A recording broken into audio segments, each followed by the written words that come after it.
দিয়া দিব আমায় ফাঁকি আল্লাহ আল্লাহ আল্লাহ ওই কবরে নূরের নবী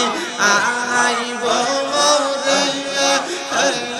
ওই কবরে নূরের নবী আইব রে ও পাগল ও মুর্শিদ রে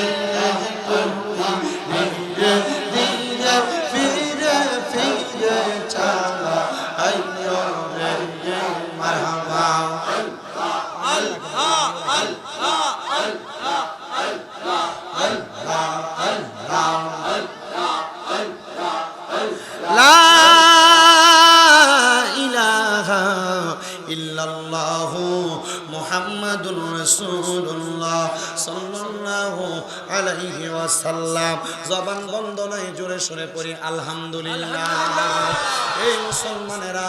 আর আমি ডাইনে বামে যাচ্ছি না রে বাবারা আমি ডাইনে আমার আলোচনার ধারাবাহিকতা রক্ষা করতেছি আল্লাহ তাআলার কোরআনুল কারীম থেকে দুইটা আয়াতের দুইটা খণ্ডাংশ তেলাওয়াত করেছি যেখানে আমার আল্লাহ পাক রব্বুল আলামিনের ঘোষণা আল্লাহ বলেছেন বিসমিল্লাহির রহমানির রহিম লা ইউকাল্লিফুল্লাহু নাফসান ইল্লা উসআহা আমার আল্লাহ তাআলা জানায়া দেয় বান্দা আমি আল্লাহ কারোর সাধ্যের বাহিরে কোনো কিছু চাপায়া দেই না এ মুসলমান এ নবীর উম্মতের দলেরা আমার আল্লাহ যে কারোর সাধ্যের বাহিরে কোনো কিছু চাপায়া দেয় না এটার দ্বারা আপনি কি বুঝলেন আমি তো বুঝি নাই তবে আপনাদেরকে আমি একটা কথা বুঝাইতে চাই আপনি স্মরণ করেন ওই দিনটার কথা যেই দিন আপনি দুনিয়াতে ছোট্ট হয়ে আসছিলেন এখন আপনি বড় হইছেন আপনি বৃদ্ধ হইছেন এখন আপনার চুলদারি গজায়া পাইকা গেছে গা ও মুসলমান আপনি আপনার হায়াতে জীবনে অনেক মানুষ দেখেছেন এক রকমের মানুষ আছে ধনী এক রকমের মানুষ আছে গরিব এবার আপনারা বলেন ধনী গরিবের মাঝে মানুষ হিসেবে পার্থক্য আছে না নাই